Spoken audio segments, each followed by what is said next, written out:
Hello there. Dave McKeegan has a new video that he seems to have plucked from the deep reserves. I think he's possibly running out of material.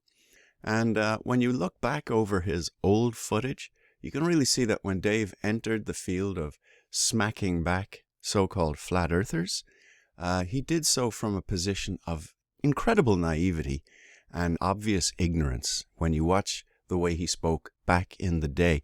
Now, to this day, in my opinion, Dave still has very poor understanding of things like the way lenses work, which is bizarre because the guy's supposedly a lens expert. So getting things as wrong as he does just baffles me and perhaps embarrasses him, but few people can actually detect that they're being deceived. They just love somebody like Dave. They see him as a top shelf expert.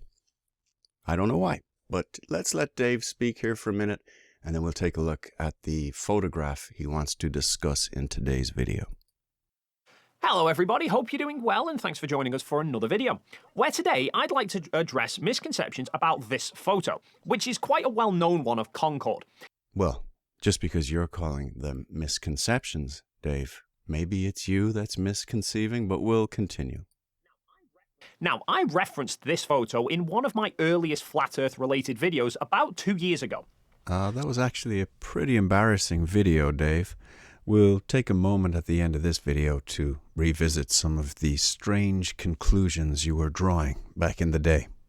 Specifically for the fact that it is a photograph taken back in 1985 from an RAF Tornado, and it's a photo of Concorde at a cruising altitude of around 50 to 60,000 feet, and the horizon is clearly curved, which I brought up at the time to address a very common flat Earth claim that the horizon is apparently flat. Well, now, it's not just a flat Earth claim to merely recognize that the horizon is flat and straight. I think anybody can do that for themselves, Glober or so-called flat earther. Reality is as it presents, Dave. And I try to head off any potential claims that the photo was shot with a fisheye lens by pointing out that the Concorde itself is straight. And how did you verify that the photograph wasn't cropped before you ever got to see it? That seems to be something you've overlooked on this one, Dave. And to be honest, I'm thinking that the evidence leads me towards the conclusion that that's exactly what happened here. If it was shot with a fisheye lens, it would appear curved. I then joked that unless the Concorde was normally very heavily curved the other way, and the fisheye lens was just straightening it out. Well, Dave, let's go and do a little testing, shall we? Let's see just what kind of a size this Earth that you're imagining you live on would be. Let's go and test that out. All right, so here we are inside a photo editor. And as you can see, I darkened down the photograph so that we could get clarity with the contrast lighting there, so we could see basically where the curvature is. And then I created a curve to match Dave's imaginary ball Earth. So let's fade this out just so you can see how carefully that's been aligned. I think it's a pretty good match. It's not perfect, but it's not that bad. Let's fade it out. You can see that we're definitely in the ballpark with this radial match. See that? Very close. There's obviously more distortion over this side from the lens, but we're still pretty good. That's a decent match.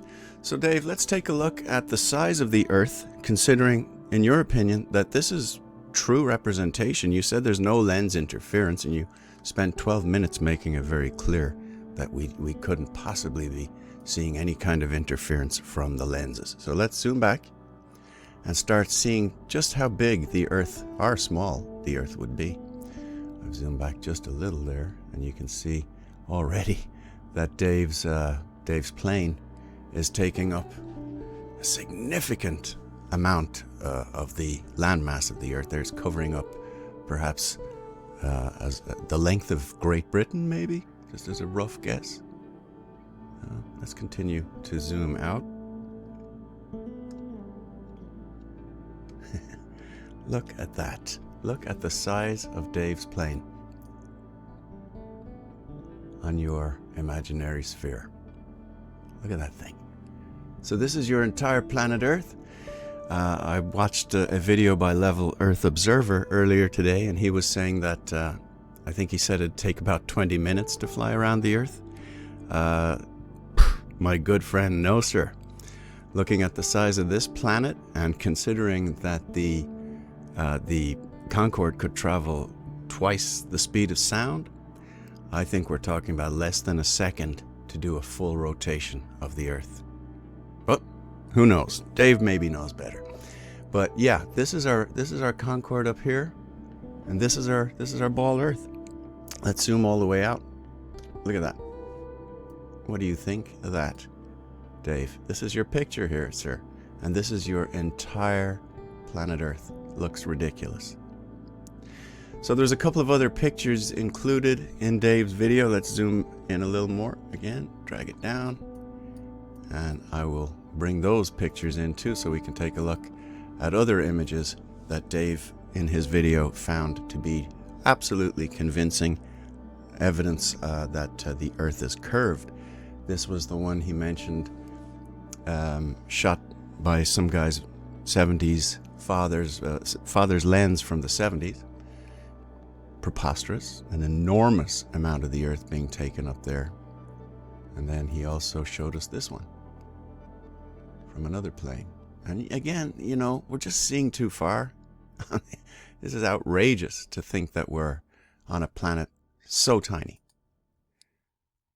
While I was at it, I went ahead and threw on this one from the ISS.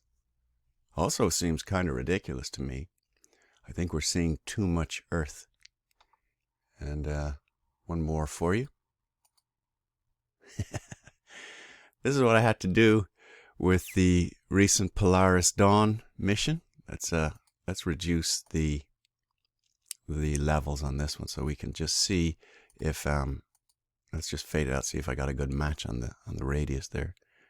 You can see that I got a decent match, but there's something going on over here. It's flaring up here, dipping in here. It's really not possible to turn a shape that isn't radial into a radial curve. This is ridiculous. You might say there's some kind of lens distortion. We're out in space, but I'm not buying it. Not at all. That just looks absolutely terrible. This was the Polaris Dawn SpaceX mission. So, one thing that Globers seem to know and love is that any curvature is valid curvature on their imaginary space ball. So before we go, let's go back in time to Dave's previous video that he referenced earlier on. It's called Flat Earth Argument That Disproves Flat Earth Theory. I'm just going to let Dave embarrass himself here. This was back in the early days when he was trying to talk about how perspective works on a flat Earth. And really, he just shows incredible ignorance here. And it's kind of embarrassing. So let's go back and check this out. There's another well-known photograph that was taken by a RAF tornado pilot of Concorde at 70,000 feet. And you can clearly see the curvature to the horizon. And the horizon's in the middle of the frame. And Concorde's below the center line, and it's straight. So that's not a fisheye lens, because otherwise the plane would be curved. Unless Concorde was already bent and I didn't realize, and the curvature's just getting straightened out. And it can't be the canopy for the same reason. The plane, Concorde, looks perfectly flat. So the horizon is curved. But even if you're a flat earther and you ignore all that anyway, the very fact that flat earthers are trying to argue that there is no visible curvature anyway is ludicrous. Ludicrous for the fact that it disproves their own argument. Because they're trying to claim there's no visible curvature, so the Earth must be a flat disk. Except, for example, here I have a pizza tray. Now, I think we can all agree, regardless of flat Earth or not, I think we can all agree that that is not a sphere, okay? That is a flat disk. And yet, so if we imagine that this is the flat disk of an Earth, and I put the camera above the center of it so that you now appear to be a weather balloon floating above it. This is again Dave trying to understand scale. See, I just showed you earlier, he thinks he lives on a ball a little bigger than a basketball. Meanwhile, he thinks you can see from the middle of a flat Earth all the way to Antarctica. And that's where your horizon is. It's always going to be formed by Antarctica, according to Dave. back here in the early days of his investigations. Let's continue and let him speak. That is not flat horizon. That is curved. If you go and stand in a football field, if you go and stand in the middle of a football pitch in the centre circle, that is a flat circle that you are standing in the middle of. It's curved. If this was the size of the Antarctic ice wall back here, and you were viewing from here, you wouldn't see any further than there. This is the range of your vision on this flat Earth. That's it. Because your eyes can only perceive so far before the horizon forms. It's an optical phenomenon. There's no way you're going to be looking at Antarctica. Of course, I'm just explaining this for globers because most, I think, intelligent people understand this basic stuff. You can't draw a straight line from it because it's a circle, which means that the only way to have a straight line horizon is with a straight lined edge, which would then mean that the Earth would have to be a square, not a circle, except you would then have great big corners sticking. I just wanted to let him get to his square analogy there. That's enough. Go check that video out, and if you want, you can also view a response video that I did about a year ago to try and cover some of this incredible thinking from Dave. That's it for today, and I will talk to you again shortly.